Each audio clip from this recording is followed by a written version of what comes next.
In a courtroom built on truth, a lie once walked in wearing someone else's face. A man didn't just miss court, he allegedly sent a replacement, paid, prepared, and convincingly enough to stand before the magistrate without raising suspicion. Years later, that same justice was forced to confront a deeply uncomfortable question. Can you trust the accused when their alleged crime is deceiving the court itself?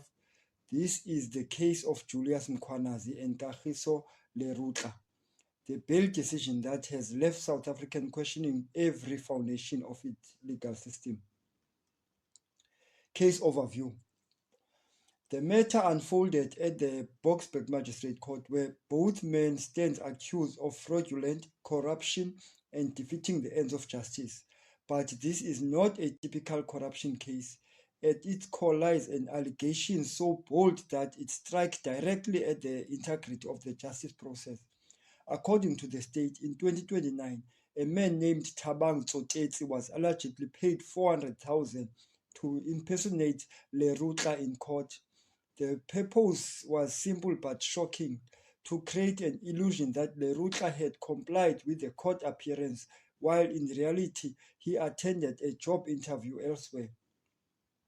Alleged courtroom scheme. This was not a spur-of-moment decision. The alleged scheme required planning, coordination, and execution.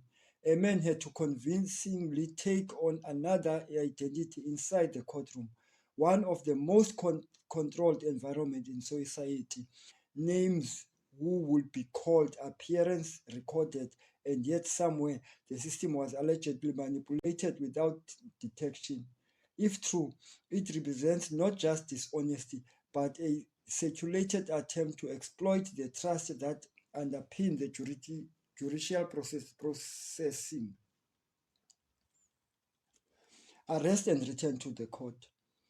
Years later, in 2026, the consequences of that alleged deception finally caught up with the accused. They appeared in court no longer shielded by distance or disguise, but as a central figure in the case that has drawn public and legal scrutiny. The bail hearing that followed was not just procedural. It became a symbolic test of whether the justice system could objectively assess individual assets of undermining it. The defense argument. The defense approached the hearing with a clear and structured argument. They emphasized that their client were not flight risk, had cooperated with authorities, and had shown no indication of interfering with the witnesses since their arrest. They reminded the court of fundamental legal principle. A bail hearing is not a trial, it's not a forum to determine guilt or innocence, but rather to assess whether the accused can realize without jeopardizing the interest of justice. On this basis, they argued the bail was appropriate. The state warning. The prosecution, however, presented a far more cautionary perspective. This was not simply the case involving financial misconduct. It was a case about manipulating the justice system itself. Granting bail would give the accused access to full dockets, including witnesses identified and structured argument.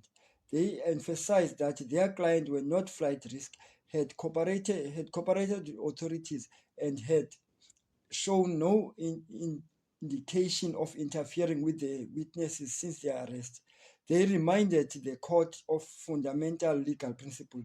A bail hearing is not a trial, it's not a forum to determine guilt or innocence, but rather to assess whether the accused can realize without jeopardizing the interest of justice. On this basis, they argued the bail was appropriate. The state warning. The prosecution, however, presented a far more cautionary perspective. This was not simply the case involving financial misconduct. It was a case about manipulating the justice system itself. Granting bail would give the accused access to full dockets, including witnesses identified, and made it clear that the court role at this stage was limited. The focus has to remain on whether the accused posed a flight risk, whether they were likely to interfere with the witness, and whether the interest of justice permitted their release.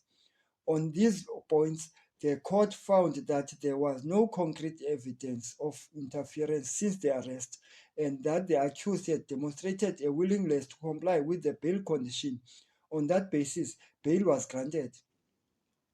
The bail decision. Each accused was released on 30,000 bail with strict conditions attached. They were required to surrender their travel documents and were prohibited from applying for new ones. The case was postponed to 13 May when further proceedings would continue. Legally, the decision followed established procedure, but outside the courtroom, the reaction was far from anonymous. Made it clear that the court role at this stage was limited. The focus has to remain on whether the accused posed a flight risk, whether they were likely to interfere with the witness, and whether the interest of justice permitted their release. On these points, the court found that there was no concrete evidence of interference since the arrest, and that the accused had demonstrated a willingness to comply with the bail condition. On that basis, bail was granted. The bail decision. Each accused was released on 30,000 bail with strict conditions attached. They were required to surrender their travel documents and were prohibited from applying for new ones. The case was postponed to 13 May when further proceedings would continue. Legally, the decision followed established procedure, but outside the courtroom, the reaction was far from anonymous. Public reaction and legal debate. For many observers, the ruling exposed a deeper tension between legal correctness and public confidence. Critics argue that the magistrate may have applied the law correctly but failed to fully account to the unique nature of the charges.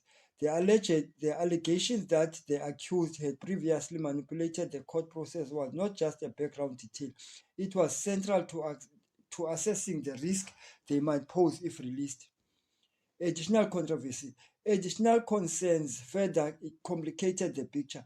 The state referred a serious allegation involving kidnapping and murder linked to Mkhwanazi. Though no formal charges have been filed, the magistrate dismissed this in his decision, which was legally appropriate, but nevertheless. That concludes our analysis. Thank you for watching the sim. If you found this breakdown useful, consider subscribing for clear, factual legal analysis. Until next time, stay informed.